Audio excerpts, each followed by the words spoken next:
नमस्कार, मैं हूं तुषार और आप देख रहे हैं खबर 100। आइए रुख करते हैं आज की खबरों की ओर, पर उससे पहले एक नजर आज की हेडलाइंस पर। दिग्विजय सिंह ने अधिकारियों को कहा झूठा, विश्वास सारंग ने कमलनाथ पर साधा निशाना, रामेश्वर शर्मा ने महबूबा मुफ्ती पर बोला हमला, गरोट में हुआ 3 करोड़ का घोटाला। मध्य प्रदेश में उपचुनाव के चलते सियासत पहले ही काफी गरमाई हुई है। उसी के बीच पूर्व मुख्यमंत्री दिग्विजय सिंह ने निर्वाचन आयोग में शिकायत दर्ज करवाई है। दिग्विजय सिंह ने शिकायत करने के बाद अपने बयान में कहा कि भाजपा सरकार चुनाव अधिकारियों के दम पर चुनाव को जीतना चाहती है। साथ ही दिग्विजय सिंह ने कहा कि उन्हें चुनाव ड्यूटी में लगे अधिकारियों और कर्मचारियों पर भरोसा नहीं है। हमारी मुख्य शिकायत जो रही है वो इस प्रकार है। उम्मीदवारों को डेट ऑफ विड्रॉल के तत्काल बाद वोटर लिस्ट मिल जाना चाहिए, जो कल शाम तक मिली है। इसमें डिले हुआ है। दूसरा, कोविड का ध्यान रखते हुए 80 से ज्यादा उम्र के लोग, दिव्यांग और सस्पेक्टेड कोविड से प्रभावित लोग, इनके लिए पोस्टल बैलेट की व्यवस्था की गई और उनके आवेदन लिए गए और आवेदन के आधार पर उनकी सूची तय कर दी गई। अब ये सूची 14 तारीख तक तय हो गई थी, लेकिन आज तक अभी तक कोई भी उम्मीदवारों को, कम से कम कांग्रेस के उम्मीदवारों को, तो पोस्टल बैलेट किस किस को इशू हुआ है उसकी जानकारी आज तक नहीं है। मध्य प्रदेश में जहां एक तरफ उपचुनाव के चलते बयानों का दौर जारी है, वहीं आए दिन कई विवादित बयान सामने आ रहे हैं। इसी कड़ी में इमरती देवी के भी बयान ने काफी सुर्खियां पकड़ी थी। इसी के चलते मंत्री विश्वास सारंग का बयान अब सामने आया है, जिसमें उन्होंने कहा कि इमरती देवी ने अपने बयान पर स्पष्टीकरण दे दिया है। वो एक समर्पित कार्यकर्ता हैं, भाजपा के विचार के साथ जुड़ी हैं। साथ ही विश्वास सारंग ने कहा कि कांग्रेस का डर्टी ट्रिक्स डिपार्टमेंट भाजपा को बदनाम करने की ये कोशिश कर रहा है। पार्टी लगातार कंफ्यूजन की राजनीति करती है। कमलनाथ जी कंफ्यूजन की राजनीति करते हैं। मैंने एक हफ्ते पहले भी मीडिया के समक्ष ये बात कही थी कि जिस कृषि सुधार कानून का ये विरोध कर रहे हैं, उसकी एडवाइजरी की जो मुख्यमंत्रियों की समिति थी, उसके स्वयं सदस्य थे कमलनाथ जी, और उस समय कमलनाथ जी ने इसका समर्थन किया था। जब वो देश के वाणिज्य कर मंत्री थे, तब उन्होंने इन सुधारों का समर्थन किया था।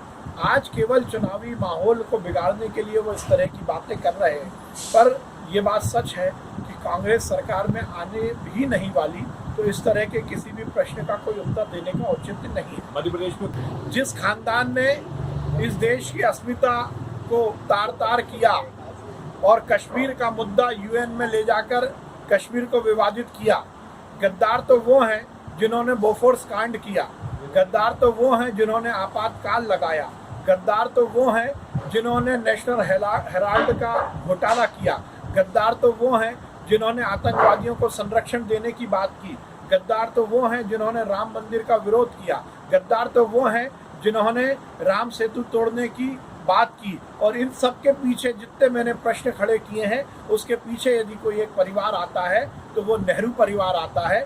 इसलिए ये स्पष्ट हो जाता है कि इस देश में किसने गद्दारी की और किसने वफादारी की। वो कांग्रेस के पूर्व विधायक जिन्होंने जनता के कृतज्ञता ज्ञापित करने के लिए, जनता के वोट का ऋण चुकाने के लिए कांग्रेस छोड़ी, वो इस मध्य प्रदेश की जनता के प्रति वफादारी को प्रदर्शित करने वाले नेता हैं। और इसीलिए 28 के 28 विधानसभा में भाजपा के सभी प्रत्याशी। जम्मू कश्मीर की नेत्री महबूबा मुफ्ती द्वारा तिरंगा झंडे को लेकर दिए गए बयान पर प्रोटेम स्पीकर रामेश्वर शर्मा ने कड़ा हमला बोला है। दरअसल पीपुल्स डेमोक्रेटिक पार्टी की अध्यक्ष महबूबा मुफ्ती ने शुक्रवार को कहा था कि जब तक जम्मू कश्मीर को लेकर पिछले साल 5 अगस्त को संविधान में किए गए बदलावों को वापस नहीं लिया जाता है, तब तक उन्हें चुनाव लड़ने और तिरंगा थामने में कोई भी दिलचस्पी नहीं है। गौरतलब है कि मुफ्ती ने यह भी कहा था कि वह तिरंगा झंडा तभी थामेंगी जब जम्मू कश्मीर को पूर्ववर्ती राज्य का झंडा वापस मिल जाएगा। रामेश्वर शर्मा ने महबूबा मुफ्ती के बयान पर पलटवार करते हुए कहा कि महबूबा मुफ्ती का असली चेहरा आज सामने आ चुका है और यही उनका चरित्र है जो सामने आया है। जो व्यक्ति देश का तिरंगा हाथ में लेगा उसी का चरित्र सही देखा जाएगा। वहीं जम्मू कश्मीर में राजनीति पर कायम कर पाएगा और जो देश के तिरंगे के झंडे का अपमान करेगा वो हिंदुस्तान की जमीन पर रह भी नहीं पाएगा। साथ ही साथ उसे जेल की सलाखों के पीछे डाला जाएगा। रामेश्वर शर्मा ने महबूबा मुफ्ती पर टिप्पणी करते हुए कहा कि ये वही लोग हैं जो देशद्रोही गतिविधियां करते हैं, पर अब इस देश में मोदी सरकार है जो ऐसे लोगों पर कार्यवाही कर उन्हें जेल में डालेगी। राष्ट्रगीत गाया जाता है, राष्ट्रीय ध्वज तिरंगे को हाथ में थमाया जाता है। वो हाथ अभी देश के अंदर नहीं रहेंगे जो हाथ तिरंगे को उठाने से मनाही करेंगे, परहेज करेंगे। वो जवान अब देश के अंदर नहीं खुलेगी जो वंदे मातरम में राष्ट्रगान नहीं गाएगी। और इसलिए महबूबा मुफ्ती, आप कान खोलकर सुन लो, जब आपको आतंकवादियों ने उठाया था तो आपके बाप गृह मंत्री थे। ये तो भारत की धरती ने आपके बाप को गृह मंत्री बनाया, श्रीनगर ने 2-3 बार आपको चीफ मिनिस्टर बनाया, और आज आप कह रहे हैं कि हम देश का तिरंगा नहीं उठाएंगे। क्या पाकिस्तान का झंडा उठाओगी? पाकिस्तान के झंडा उठाओगी तो जेल के सीखों के अंदर होगी या फांसी के फंदे पर लटका दिया जाएगा।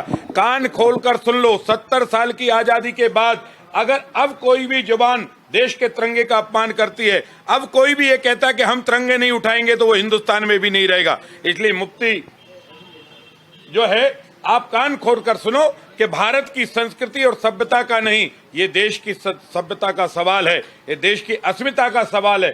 तिरंगा तुम्हें उठाना पड़ेगा, तिरंगा नहीं उठाओगे तो श्रीनगर में रह नहीं पाओगे। पृथ्वीपुल कालीबाड़ी में विराजमान मां काली का दरबार पूरे नगर में आस्था का केंद्र है। इस स्थान पर मां के दर्शन और उनकी आरती के लिए लोगों की लंबी कतार लगी रहती है। छठवें दिन से मां के दरबार में भक्तजन भव्य कार्यक्रम का आयोजन करते हैं। वहीं सप्तमी के दिन मां के दरबार में भस्म आरती का आयोजन रखा गया था, जिसमें सभी भक्तजनों ने शामिल होकर पुण्य लाभ प्राप्त किया है। सरकार आए दिन गरीबों और जनता के विकास के लिए नई नई योजनाएं सामने लेकर आ रही है, लेकिन जनता तक पहुंचते पहुंचते उन योजनाओं में भ्रष्टाचार की दीमक लग जाती है। ऐसी ही एक खबर आ रही है मध्य प्रदेश के उमरिया जिले के मानपुर विधानसभा क्षेत्र से, जहां विधायक और प्रदेश सरकार में कैबिनेट मंत्री के ही विभाग आदिम जाति कल्याण में 30 जुलाई से 8 अगस्त तक में 3 करोड़ रुपए का निर्माण कार्य करवा दिया गया और 8 दिन में ही पूरा बजट निकाल लिया गया। आपको बता दें, इस घोटाले की जानकारी एक आरटीआई से प्राप्त हुई है। जब इस मामले पर जिले के कलेक्टर संजीव श्रीवास्तव ने संज्ञान लेते हुए सारे रिकॉर्ड्स मंगवाए तो खुद उनके द्वारा जिले में पदभार ग्रहण करने के बाद पूर्व के कलेक्टर के हस्ताक्षर करवाई गई नोटशीट पेश की गई।